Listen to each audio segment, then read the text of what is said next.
이제 목장으로 부흥하는 교회에 다시 돌아와서 오늘은 왜 기도하는 목장인가라는 제목으로 여러분에게 말씀 전하겠습니다. 한 2009년쯤으로 제가 기억을 합니다. 세미한교회가 목장으로 부흥하는 교회라고 해서 목장이 시작되고 한 4, 5년 정도 지날 때쯤에 제 마음 가운데 아직도 풀리지 않은 숙제가 하나 있는 것 같아서 마음이 좀 무거워지기 시작했습니다. 2009년 이전에 시작되었던 4, 5년 정도로 시작되었던 목장은 굉장히 잘 정착을 하고 목자 부부가 너무나도 열심히 사역을 하면서 주중에 그 바쁜 이민 생활에도 열일 젖혀두고 목장 식구들을 신방하고 기도해주고 그렇게 목양하는 그 감동이 있어서 교회는 날로 성장했고 날로 깊어졌고 날로 부흥을 하고 있지만 어디서부터 온지 모르는 무거운 풀리지 않은 숙제 같은 마음이 한 4, 5년 지나면서 생기기 시작했습니다. 그리고는 교회에 문제가 드러나지는 않았지만 목자들의 얼굴들이 점점 이렇게 힘들어하는 표정들이 제 눈에 보이기 시작했습니다. 교회 현상으로 드러난 건 아니지만 기도하는 제 마음 가운데 그러한 일들이 보이기 시작하면서 무엇이 풀리지 않을까? 무엇이 우리 목장 안에 더 필요한 것일까? 제가 마음에 부담을 가지면서 고민하고 기도하기 시작했습니다. 목자로 섬기는 분들은 여전히 기쁘게 섬기고 있지만 여러 가지 마음에 있어서 번아웃 되는 분들도 생기기 시작하고 여러 가지 또 어떤 분들은 목자가 되고 싶으나 집이 좁아가지고 집을 호스팅할 수가 없어서 못하는 분도 있고 나도 목자로 섬기고 싶은데 이 음식 재주가 없어가지고 누구를 집에 초대한다는 게 여간 부담스러운 게 아닐 수도 있고 또 어떤 분은 나는 사람하고 교제를 잘 못하는데 가정에 모여가지고 그 서먹서먹하기 이를 데 없는 그 애매모호한 분위기를 어떻게 바꿔야 될지도 재주가 없어서 걱정도 되고 이러한 사람들이 은혜를 받고 섬기긴 하지만 조금씩 부담으로 다가오는 게 보였습니다. 그러면서 제 마음 가운데 이것만 해도 우리 교회가 참 잘하고 있지만 혹시 목장이 장소에 정말 크게 구애받지 않고 자유롭게 모일 수는 없을까? 식사 문제에 자유로워지면서도 모임을 가질 수는 없을까? 분위기 잘 맞추는 분위기 메이커가 아니더라도 언제든지 목장에 모이고 목자가 될 수 있는 그러한 방법들은 없을까? 그런 걸 전혀 하지 않으면서도 또는 대단한 식사가 아니라 간식만으로 꼭 집이 아니라 직장 비즈니스라든지 아니면 다른 제3의 장소에서라도 모일 수는 없을까? 분위기 그렇게 신경 쓰지 않으면서도 이 분위기가 뜨거워질 수는 없을까? 억지로 가는 목장이 아니라 정말 그 시간을 기다리는 그러한 목장은 될 수 없을까라고 하는 그러한 마음에 제 부담감과 숙제가 있었습니다. 모이고 헤어지면 언제 다음 주가 오나 기다려지는 그런 목장이 될 수는 없을까 하는 생각을 하다가 교회 안에 거기에 대해서 컴플레인하는 분들은 물론 아무도 없었습니다만은 제가 빨리 이 문제를 또 주님 앞에 물어서 해결해야 되겠다는 제 내적인 숙제는 있었습니다. 그러다가 이렇게 고민할 것만 아니라 성경을 내가 한번 찾아봐야 되겠다. 성경 안에서 소그룹 목장은 무엇이 DNA였고 무엇을 중심으로 모였는지 왜 내가 이쪽 저쪽 교회들의 리서치를 하면서 성경을 찾아보지 않았을까 해서 작정을 하고 성경에 나오는 소그룹 모임을 다 찾아보기 시작했습니다. 성경 안에 특별히 신약 성경 또 초대교회 중심으로 그들이 모였을 때는 제일 무엇을 많이 했을까? 왜 모였을까라는 것을 찾아보면 A교회, B교회, C교회를 흉내내는 게 아니라 성경에 나오는 이 모습을 그대로 우리 교회로 적용하면 되지 않을까 생각해서 찾아보기 시작을 했는데 시간이 오래 걸리지도 않았습니다. 제가 알고 있는 성경 구절 중에 신약 성경 중에 소그룹으로 모이는 그 모임이 제일 빨리 떠오른 구절이 오늘 저와 여러분이 읽었던 마태복음 18장 20절이 성경 찾아볼 필요도 없이 떠오르더라고요. 2-3 사람이 내 이름으로 모인 곳에는 나도 그들 중에 있느니라 라고 말씀하신 2-3 사람이 모인 소그룹이 바로 거기에서 나오지 라는 것을 알고 그 성경을 다시 찾아봤습니다. 이게 성경의 어떤 면에 있어서 신약 성경에 나오는 첫 번째 2-3 사람이 모인 소그룹입니다. 소그룹의 단위를 최소 단위 2명에서 3명, 최대 단위 12명으로 만약에 규정을 해본다면 이 2-3 사람이 모인 이것은 틀림없는 소그룹, 우리말로 목장이다라고 표현할 수 있습니다. 그런데 예수님께서 약속하셨어요. 두세 사람이 내 이름으로 모인 곳에는 내가 그들과 함께 있겠다, 내가 임재해 주겠다라고 말씀을 하셨습니다. 누구든지 내 이름으로, in my name, 누구든지 예수의 이름으로 두세 사람이 모이면 내가 약속하마 그들 가운데 함께 있겠다, 내가 그 모임에 찾아가겠다, 그 모임 안에서 역사하겠다. 와, 얼마나 반갑고 얼마나 가슴 뛰는 약속입니까? 두세 사람이 예수님의 이름으로 모였다고 했으니 비신자, 불신자 서너 명이 모인 것이 아니라 예수님을 믿는 크리스찬이 2명 또는 3명만 있으면, 그 외에는 예수님을 믿지 않는 사람이 다 모였다고 할지라도 예수 믿는 사람이 예수의 이름으로 2명 또는 3명만 모이면 주님이 약속하셨습니다. 내가 그 모임 가운데 찾아가겠다, 내가 그 모임 가운데 역사하겠다라고 주님이 약속하셨습니다. 그런데 이 약속에 제가 의문을 던져보았습니다. 그럼 예수 믿는 사람이 두세 사람이 모이면 예수님이 무조건 출두하실까? 예수 믿는 사람이 두세 사람 모여서 윷놀이를 해도 예수님이 예수 믿는 사람들끼리 윷놀이 하니까 자동 출두하실까? 예수 믿는 사람이 모여가지고 너 크리스찬이지? 나도 크리스찬인데 그러면 카드놀이나 하자라고 하면 그 카드놀이 중에도 주님이 임재하실까? 장기를 두어도 바둑을 두어도 크리스찬들이 모여있는 모임이라면 주님이 자동으로 이 약속을 이행하실까라는 질문을 던져본 거예요. 두세 사람이 크리스찬이라는 이름으로 모이기만 하면 주님의 약속이 자동적으로 이루어져서 출두하실까? 그건 아닐 것 같은 느낌이 들었어요. 아무리 예수 믿는 사람들이 모여도 두세 사람만 모이면 주님이 무조건 오실까? 자, 그 생각을 하다가 제가 두 가지로 나누어 생각하게 되었습니다. 또 여러분, 예수님은 하나님이시죠. 믿으십니까? 따라서 예수님은 하나님이시기 때문에 본질상, 특징상 모든 곳에 무소부재하신 분이십니다. omnipresence라고 그러죠. 예수님은 온 세상에 다 계시기 때문에 굳이 예수 믿는 사람 두세 사람이 모여야만 임하시는 게 아니라 한 사람만 있어도 임하시는 게 예수님 본질적으로 무소부재하시고, 아니 그 방에 아무도 없어도 빈 공간에도 주님은 계시고, 저 빈들에도 주님은 계시고, 바다 끝에까지 가도 주님은 그곳에 계시는, 본질상 주님은, 예수님은 모든 곳에 계시는데 왜 두세 사람이 있는 곳에 내가 함께 하겠다고 표현하셨을까? 당연히 있을 텐데 여기에서 무슨 차이가 나냐면 존재와 임재의 차이가 나는 겁니다.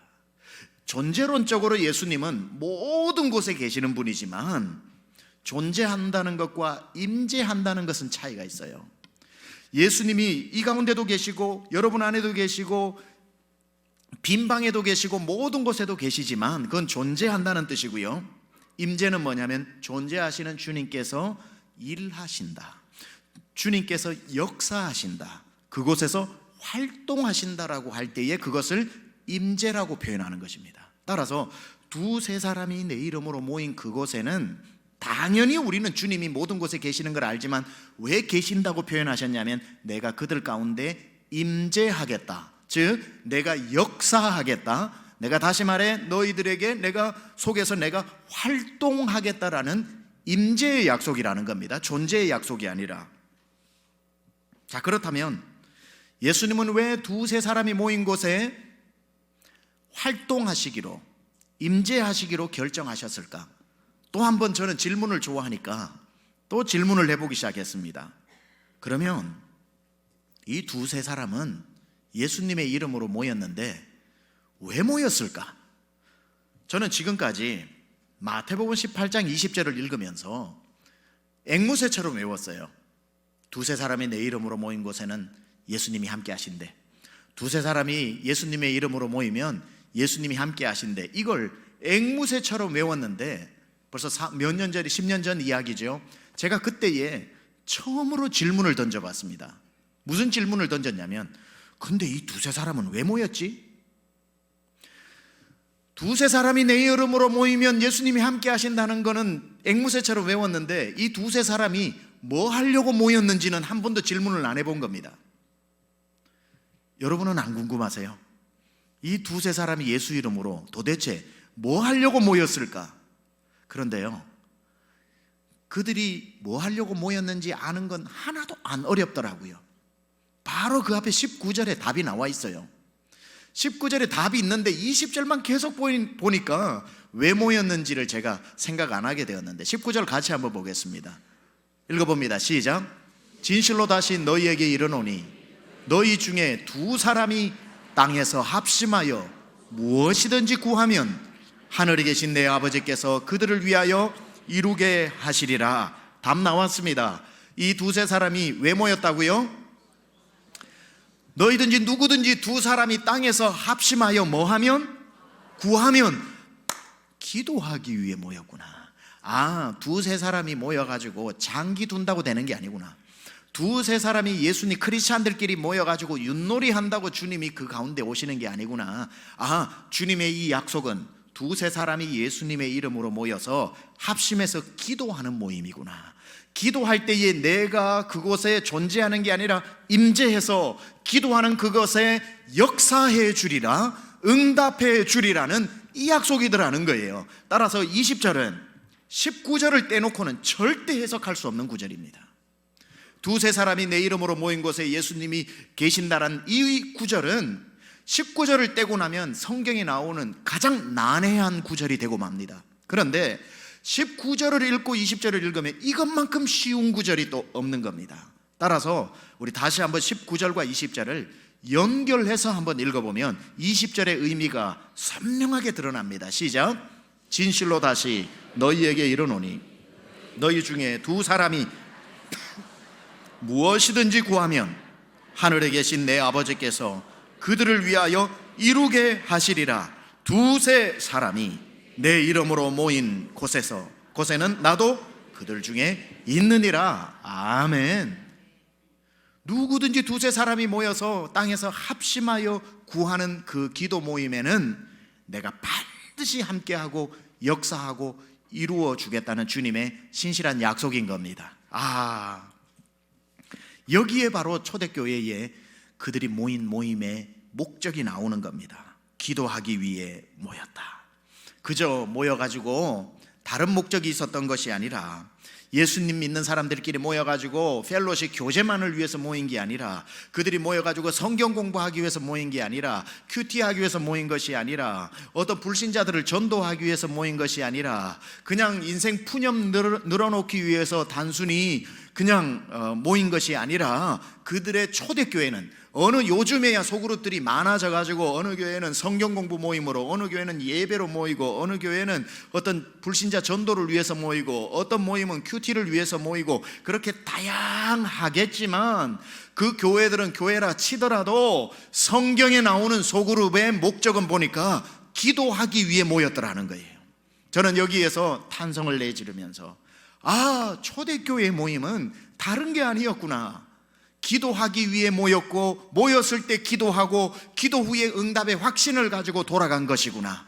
이것을 깨닫게 되었을 때에 제가 초반에 말씀드린 목장이 그렇게 잘 되면서도 풀지 못했던 숙제가 갑자기 풀려지는 듯 하면서 모임은 바로 기도하는, 장소에 상관없이 모일 수 있고, 음식을 잘 차리고 못 차리고 아무 상관없이 모여서 기도하면 되는 것이고, 분위기 잘 인도하고 못하고 상관없이 모여서 목자는 기도 인도만 하면 되는 것이구나. 모임의 분위기에서 자유로워질 수 있고, 음식의 종류에서 자유로워질 수 있고, 모이는 장소에서 자유로워지면서 모이기만 하면 당신 기도 제목 무엇이냐, 내 기도 제목 이것이다, 서로 합심해서 구하면 주님이 그 자리에 함께 하시고, 주님이 그 자리에 함께 하시며 무엇이든지 구하는 대로 주께서 응답하시는 줄 믿습니다.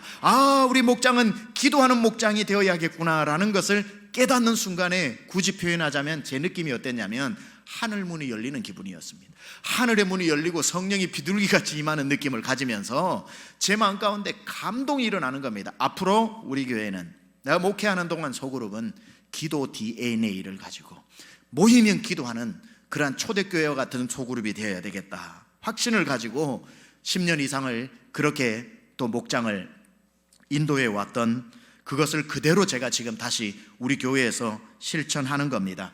두세 사람이 모여서 합심해서 기도하면 주님이 함께 하시고 그 기도를 들으시고 응답하신다는 것은 우리의 소원이 아니라 주님의 약속입니다.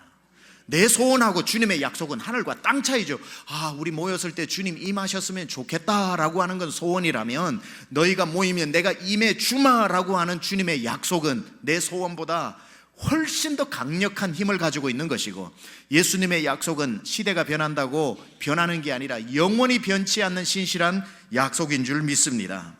자, 그렇게 모였을 때, 모여서 이 두세 사람이 기도할 때, 합심해서 기도할 때에 어떤 역사가 일어나는지 이제는 19절 앞에 있는 18절에서 이렇게 우리에게 또 설명해 줍니다. 같이 한번 봉독해 볼까요? 시작.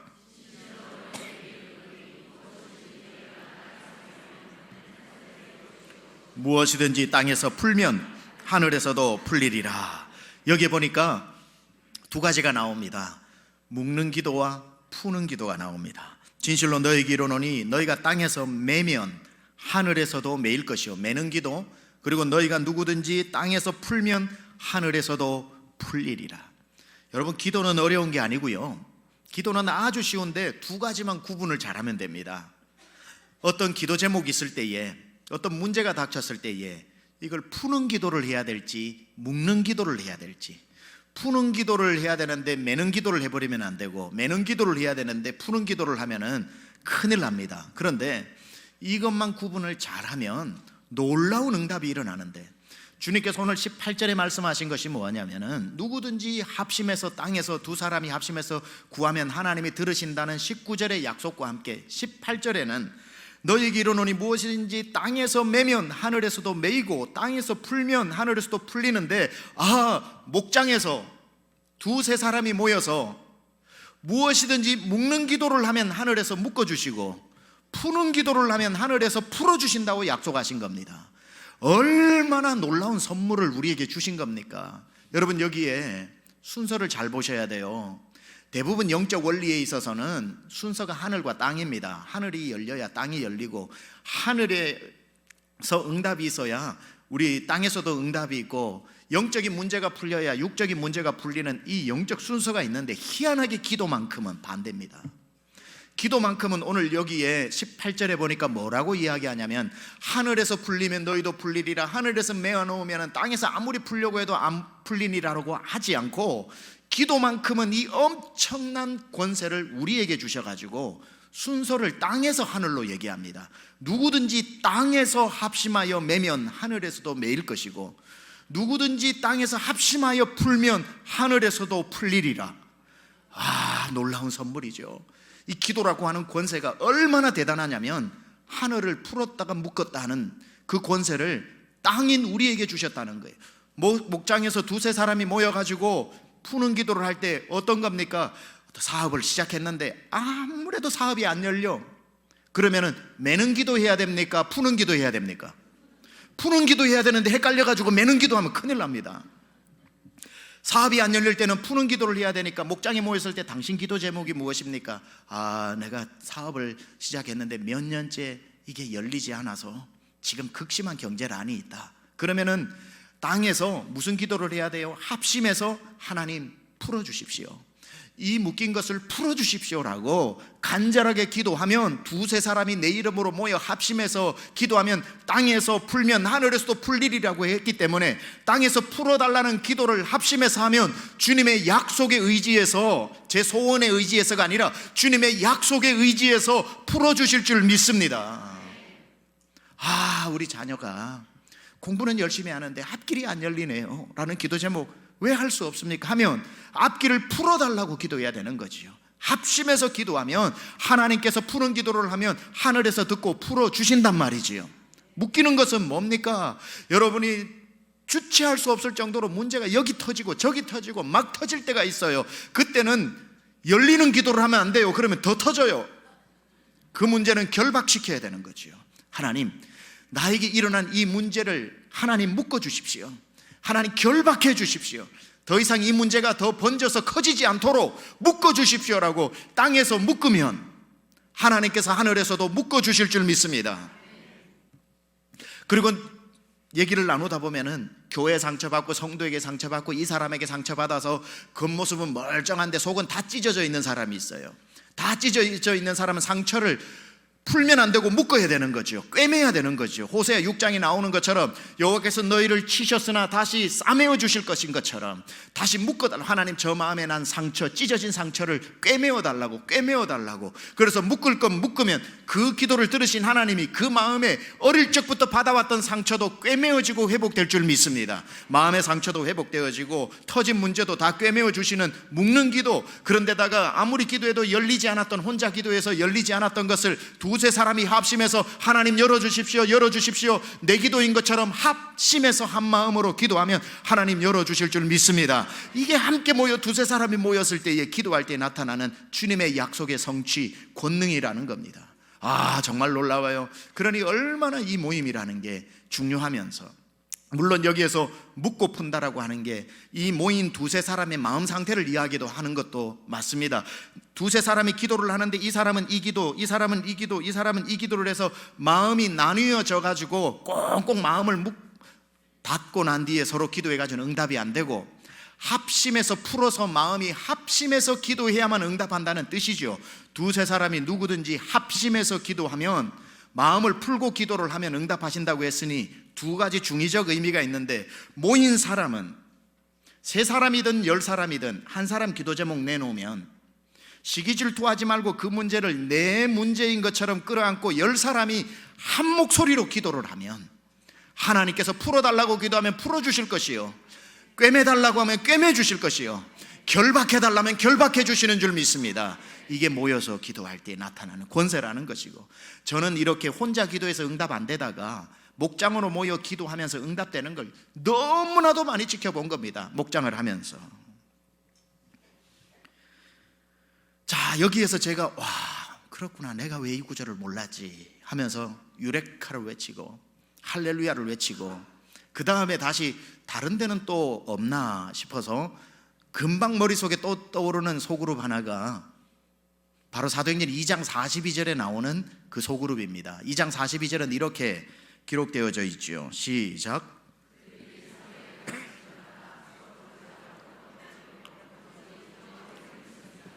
제가 1, 2주 전에 계속 얘기했던 것처럼 이 모임은 그저 모이는 공식 예배가 아니라 방금 전에 성전에서 구시 기도를 마치고 난 뒤에 그들이 솔로몬 행각에서 베드로에게 또는 요한에게 또는 야고보에게 누구든지 간에 12사도 중에 한 명이 말씀을 전하면 그 사도의 가르침을 그들이 은혜를 받고 난 뒤에 성전을 나와서 집으로 가지 않고 335 어느 집에 모여가지고 다시 이들이 그 모임을 이어갔던 가정 모임이라고 그랬습니다. 그때 모였을 때 네 가지를 했다고 얘기 나오죠. 그들이 사도의 가르침을 받았고, 그 다음에 떡을 떼며, 그 다음 교제하며, 그 다음 오로지 기도하기를 힘쓰니라. 이렇게 해서 그들이 모였을 때에 역시 이 모임에도 기도하기를 힘쓰는 모임이었다는 것을 발견하면서 제 눈이 열렸습니다.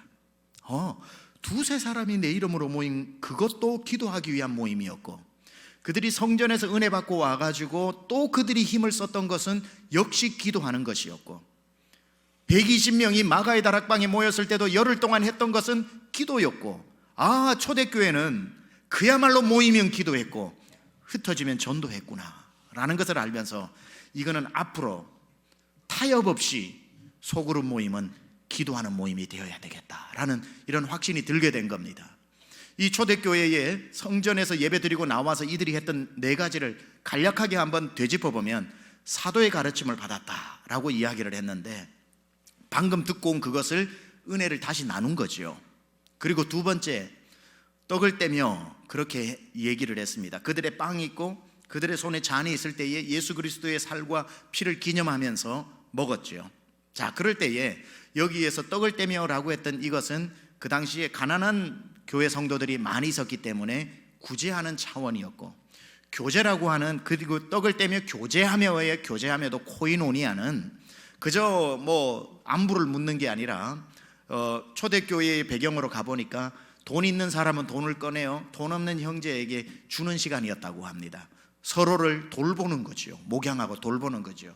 그 다음에 사도의 가르침을 오늘 받았던 은혜를 나누고, 그 다음에 배고픈 형제가 혹시 있을까 함께 애찬을 나누고, 그리고는 필요에 따라서 서로의 있는 것을 나누면서 나머지 시간은 온통 기도하기를 힘썼다는 겁니다.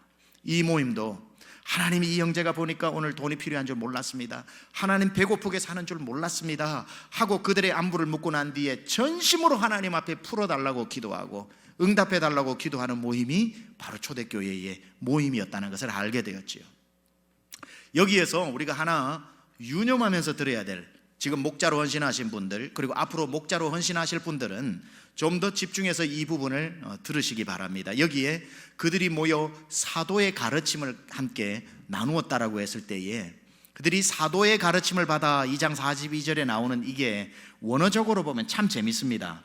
사도의 가르침을 받아라고 한국 성경은 그렇게 사도의 가르침이라고 나오지만 원어는 사도들의 가르침 이렇게 되어 있는데, 사도들은 복수로 되어 있고 가르침은 단수로 되어 있습니다.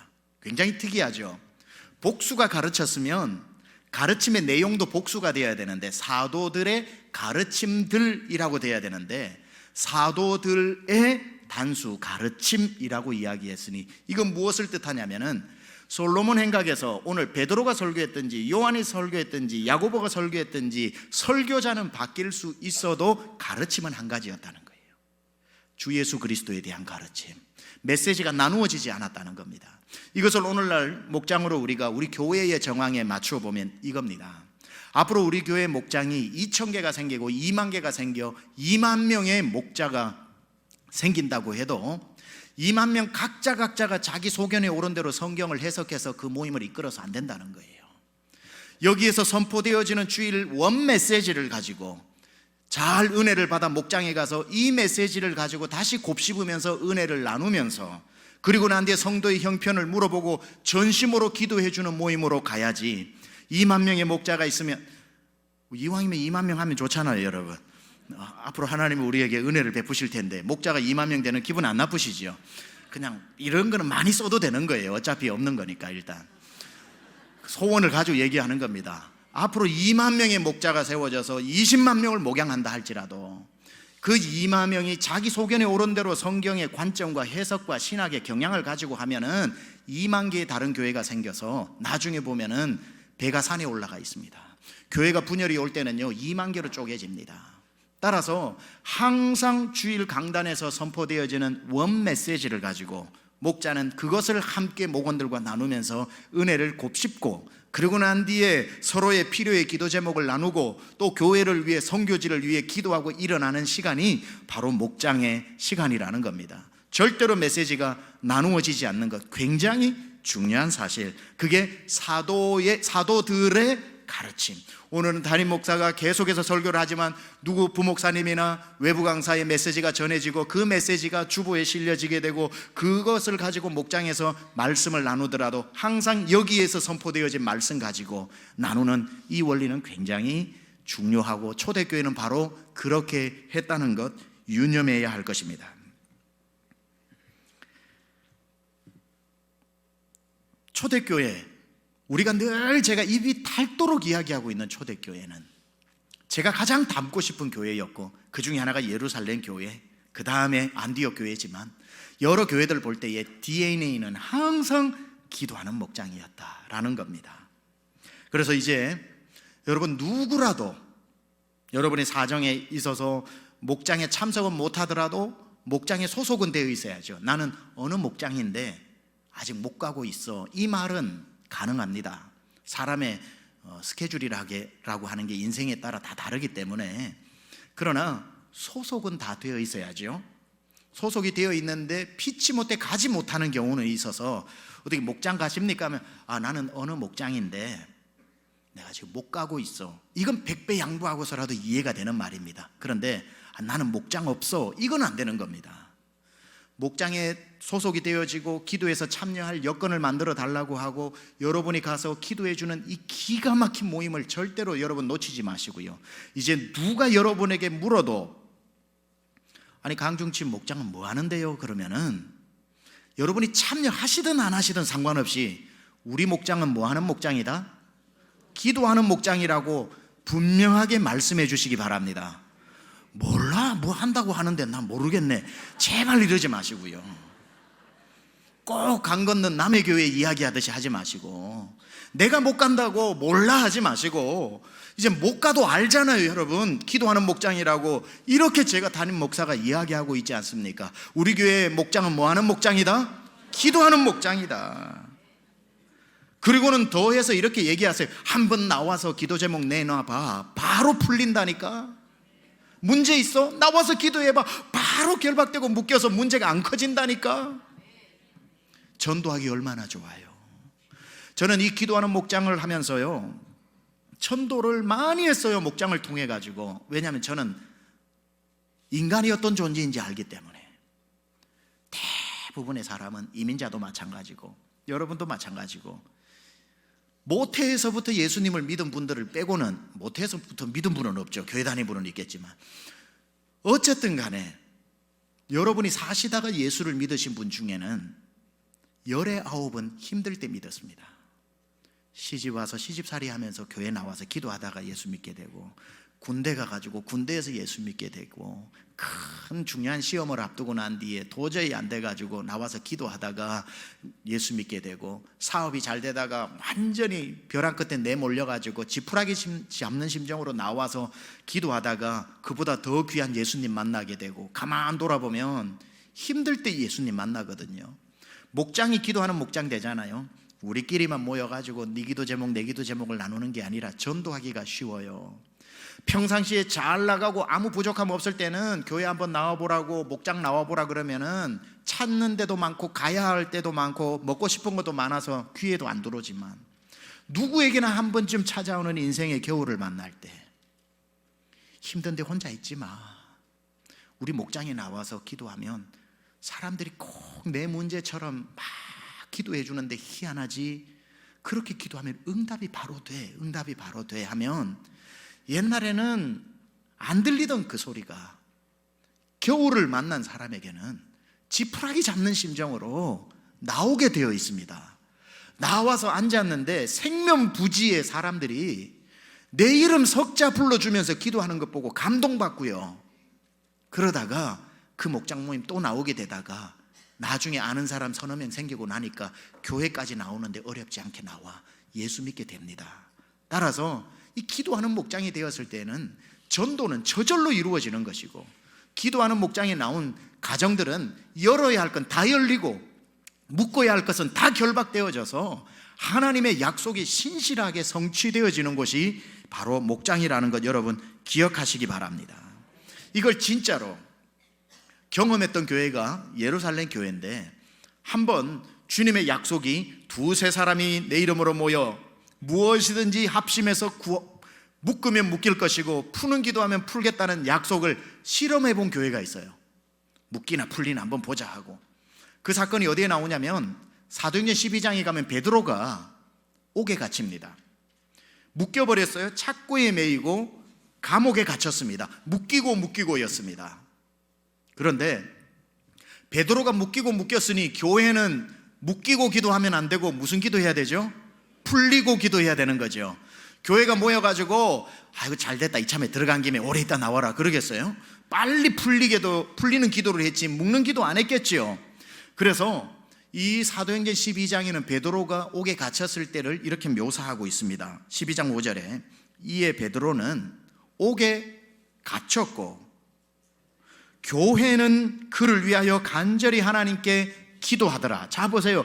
교회가 기도했는데 교회가 풀어달라고 기도했나요? 묶어달라고 기도했을까요?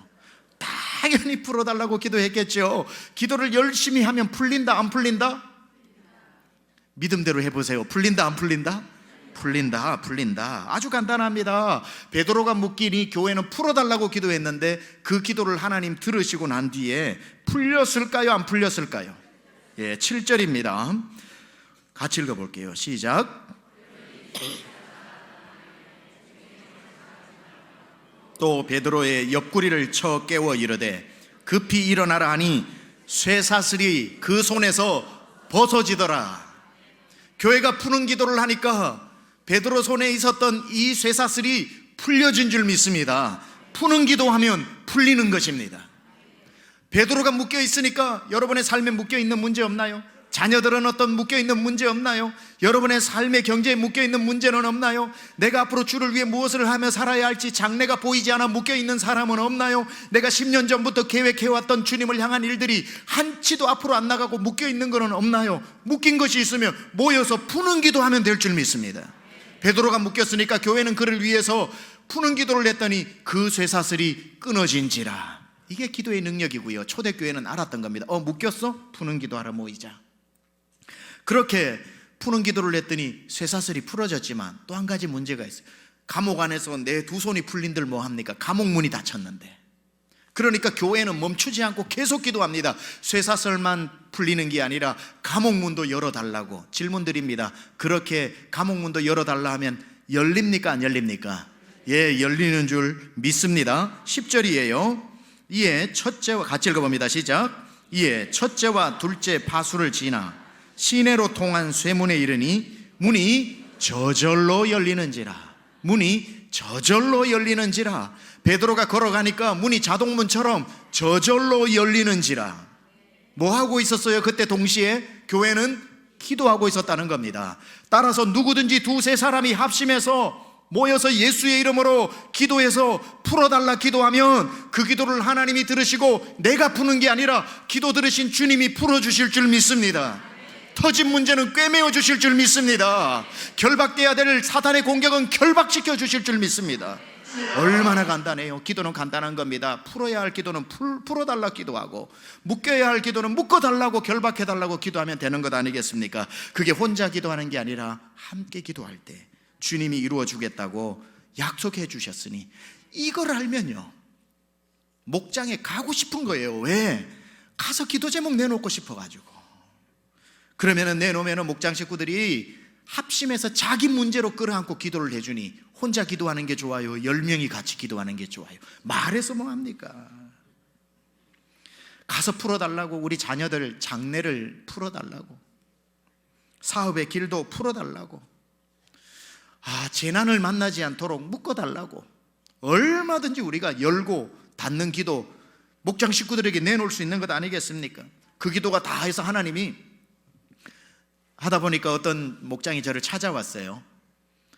그 목장이 한 3, 4년 전에 찾아와가지고 목자가 난색을 표합니다. 목사님 어떡하지요? 왜요? 한 4개월을 목장 식구들 한 10명 됐는데 기도 제목을 받아서 기도하다 보니까 4개월 만에 기도가 다 응답됐다는 거예요. 그럼 좋은 일이지 왜 그러세요? 그러니까 기도할 게 없다는 거예요. 이제 다 응답돼가지고 다 열려버렸다는 거예요. 그래서 너무 감사한데 모일 때 이제 뭐 해야 될지 모른다고 이야기를 정말로 얘기를 하길래 제가 뭐라고 해요?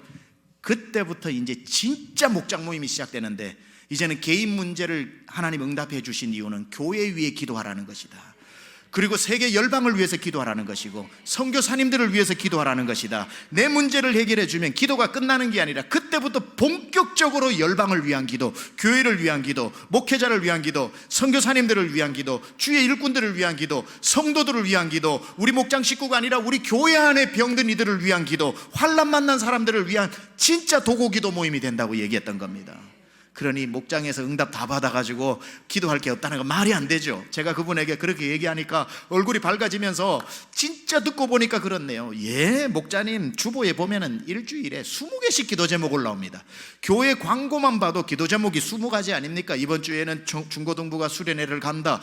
우리 목장이 기도해 주면 얼마나 좋아요. 이번에 어느 목장이 저 개척교회 지원하러 간다. 우리 목장이 못 가더라도 기도해 주면 얼마나 좋아요. 기도의 열방을 위한 기도로 또 모이게 되는 것, 하나님의 일 내 평생에 하고 싶다고 하면서 목장에서 얼마든지 골방에서 열방을 경영할 수 있는 겁니다. 그리고 가서 그렇게 기도하고 난 뒤에 목장을 마칠 때는 어떻게 하는 줄 아세요? 그 목장을 그 주에 호스팅한 그 집을 열어주었든지, 나 우리 집은 좀 너무 좁아서 사업터에서 하자고 하든지, 이것도 저것도 안 되면은 어느 식당에 아무도 들어오지 않는 방 하나를 정해가지고 국수 한 그릇 먹고 한다든지, 그게 무엇이 됐든지 간에 가능하면 가정이 좋겠죠. 그렇게 했을 때 우리 집에 오는 걸 부담스럽게 여기지 마세요. 왜냐하면 우리 집에 오는 그 사람은 기도 특공대로 오는 겁니다. 와가지고 딱 둘러가지고 이 집 문제가 뭐냐, 그럼 이 문제 저 문제 내놓으면 합심해서 하나님 열어달라고 기도하면 열리는 줄 믿습니다. 터진 문제 묶어달라고 하면 묶어주실 줄 믿습니다. 이걸 알면요, 서로 경쟁하면서 열게 되어 있습니다. 나 혼자 기도해서는 안 되는데 두세 사람이 모여서 합심해서 기도하면 응답되면 7, 8명이 모이면 얼마나 권세가 또 일어날 것입니까? 여러분, 혼자 기도해서 10년 걸릴 거 두세 사람 합심해서 기도하면 2, 3일도 안 걸리고 한두 달도 안 걸리고 신속하게 하나님 응답해 주시지 않겠습니까? 이 영적 신비를 아셔야 되는 겁니다. 또 하나의 부담스러운 짐이 나에게 주어지는 것이 아니라 드디어 열리겠구나, 드디어 우리 교회가 기도가 불같이 일어나겠구나. 이 목장이 1000개, 10,000개의 목장들이 이 전체 도시에서 기도한다고 생각해 보세요. 성령의 불길이 타오르지 않겠습니까?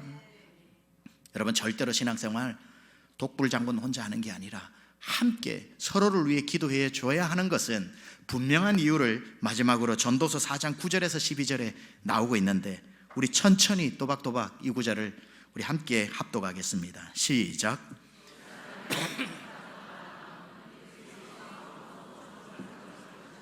혹시 그들이 넘어지면 하나가 그 동물을 붙들어 일으키려니와 홀로 있어 넘어지고 붙들어 일으킬 자가 없는 자에게는 화가 있으리라. 또 두 사람이 함께 누우면 따뜻하거니와 한 사람이면 어찌 따뜻하랴. 한 사람이면 패하겠거니와 두 사람이면 맞설 수 있나니 세 겹줄은 쉽게 끊어지지 아니하느니라. 한 사람이면 패하겠거니와 두 사람이면 맞설 수 있나니 세 겹줄은 끊어지지 않느니라. 혼자 기도하는 게 아니에요. 함께 기도하는 겁니다. 함께 기도하는 거. 나 혼자 기도할 때 걸리는 시간하고 함께 기도할 때의 시간이 얼마나 차이가 나는지 몰라요. 목사는 성도를 위해 기도하고, 여러분은 개인적으로 있을 때 금요 성령 집회나 나와서 손을 들고 기도하고 목장으로 모여서 함께 기도하는 이 모임이 얼마나 우리 강남중앙 침례교회 44년 동안 트레이드마크가 기도 뜨거운 교회 아닙니까? 그래서 제가 담임으로 부임하고 이 불은 꺼지지 않게 하려고 하는 겁니다. 지난 한 달 전이죠. 양수리 수양관에서 신년 축복 성회를 할 때에 기도를 열심히 하는데 우리 영상팀에서 사진을 잘 찍어서 홈페이지에 올라갔는데 저에게 딱 들어온 3장의 사진이 있었습니다. 첫 번째 사진, 그때 우리 성도님들에게 안수해주는 이 사진이 제 마음에 참 좋았습니다. 목사는 성도를 위해, 그 병중에 있는 성도를 위해 안수하면서 계속 여러분을 위해서 기도할 것입니다. 그리고 여러분 스스로도 하나님을 향해서 이렇게 기도하십시오. 두 번째 사진, 하나님을 향해서 손을 들고 모세의 기도를 여러분 개인적인 시간에 기도하시기 바랍니다. 그러다가 혼자 기도로 끝나지 말고 정말 제가 가장 제 마음에 와닿았던 최고의 사진 하나는 이겁니다. 3명이 붙잡고 한 마음으로 기도하는 세겹줄 기도. 참 얼마나, 저 이 사진을 보는데 뭉클하더라고요. 한 사람이면 패하겠거니와 두 사람이면 겨우 맞설 수 있지만 세 겹줄은 끊어지지 아니하니라. 목장이 이렇게 모여가지고 서로를 위해 기도해주면 어느 음부의 권세가 틈탈 것이며 주님의 약속이 왜 성취되지 않을 것이며, 이렇게 모여서 서로가 서로를 위해 기도하고 교회를 위해 기도하고 열방을 위해서 기도하면 하나님이 어찌 그 인생과 그 가정에 복을 주시지 않겠습니까? 당사자들 무한하니까 이건 이제 내려주시고, 자, 하나님께서 여러분 모일 때마다 이 세 겹줄의 기도를 통해서 놀라운 역사가 평생에 일어나면서, 특히 2020년도 목장으로 부흥하는 교회 이때에 전 목장 기도 응답이 성취되어질 수 있기를 우리 주 예수 그리스도 이름으로 축원합니다. 우리 찬양팀 올라오셔서 우리 찬양을 함께 하나님 앞에 드리는데, 너는 어느 곳에 있든지 주를 바라라. 너의 작은 신음에도 응답하시는 주님께서 여러분 모여서 주님 앞에 드리는 기도마다 응답해 주실 줄 믿습니다. 세상 바라보면 염려지만 주만 바라보면 승리인 줄 믿습니다. 세상 바라보고 절망할 거냐, 주님 바라보고 승리할 것이냐. 주님, 내가 모일 때마다, 목장으로 모일 때마다 우리의 신음에도 응답하시는데 소리내어 기도하면 더 응답이 얼마나 크겠습니까 하는 마음으로 우리 이 찬양 하나님 앞에 드리겠습니다. 하나님의 사랑을 사모 하나님의 평안을 바라보는 자, 너의 모든 것 창조하신 우리 주님이 너를 얼마나 사랑하시니. 하나님께 찬양과 경배하는 자, 하나님께 찬양과 경배하는 자, 하나님의 선하심을 갈망하는 자, 너의 모든 것 창조하신 우리 주님이 너를 찬양. 우리 함께 일어나 찬양해요. 하나님 사랑의 눈으로, 하나님 사랑의 눈으로 너를 어느 때나 바라보시고, 하나님이 사랑 비로소 언제나 너에게 기울이시니 어둠에 밝은 빛을 비춰주시고, 너의 작은 신음에도 응답하시니 너는 어느 곳에 있든지 주를 향하고 주만 바라보. 하나님 사랑의 눈으로, 하나님 사랑의 주님이 응답하십니다. 주님은 우리의 기도에 응답하십니다. 언제나 듣고 계십니다. 하나님인 자는 비로소 언제나 너에게 기울이시니 어둠에 밝은 빛을 비춰주시니 너의 작은 신음에도, 작은 신음에도 너는 어느 곳에 있든지 어느 곳에 있든지 주를 향하고 주만 바라보. 우리 이 시간에 두 손을 들고요, 주님이 손을 붙잡아 주시고, 이제 제가 부르짖는 것마다 하나님 풀어야 할 것을 풀어주시옵소서, 결박해야 될 것을 결박해 주시옵소서. 이제 목장으로 모여 기도할 때마다 그곳에 응답이 있게 하여 주시옵소서. 전 목장 기도 응답, 전 성도 기도 응답, 모든 묶인 것이 풀어지는 한 해 주여 역사해 달라고 손을 들고, 주님이 손을 굳게 잡아 달라고 주여 한번 부르고 기도하겠습니다. 주여.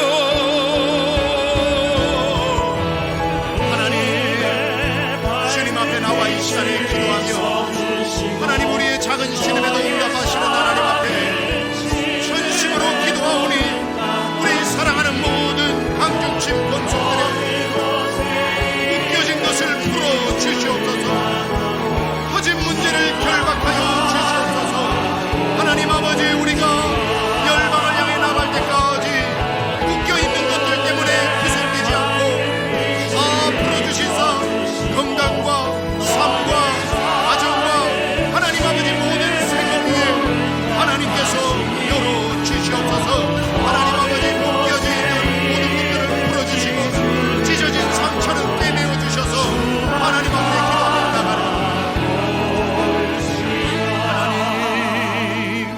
하나님 사랑의 눈으로 너를 어느 때나 바라보시고, 하나님 인자한 하나님 인자한 귀로서 언제나 너에게 기울이시니 어둠에 밝은 빛을 비춰주시고, 너의 작은 신음에도 응답하시니 너는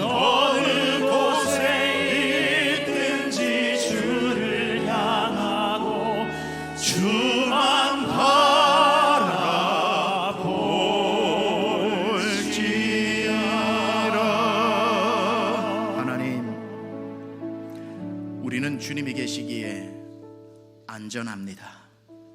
신음까지도 응답하시는 주님이 부르짖고 기도하는 기도에 응답하시지 않겠습니까? 하나님, 세상이 흉흉해도 고센 땅에 있었던 이스라엘 백성들은 안전했던 것처럼 우리 모든 강중집을 하나님 고센 땅 자녀 되게 하여 주셔서 세상에 이런 소문 저런 소문이 있어도 주의 자녀 주께서 지키시는 줄 믿습니다. 에덴 동산 비송기온 히데겔 유브라데 강으로 두르시고 두루도는 화영검으로 지키신 것처럼 오늘 예배당을 나서 세상으로 나가는 우리 모든 강중침의 권속을 주의 두루도는 화영검 불검으로 지켜 보호하여 주시옵소서. 주의 자녀 주께서 모든 가정과 자녀들을 안전하게 지키실 줄 믿습니다. 이제는 우리 주 예수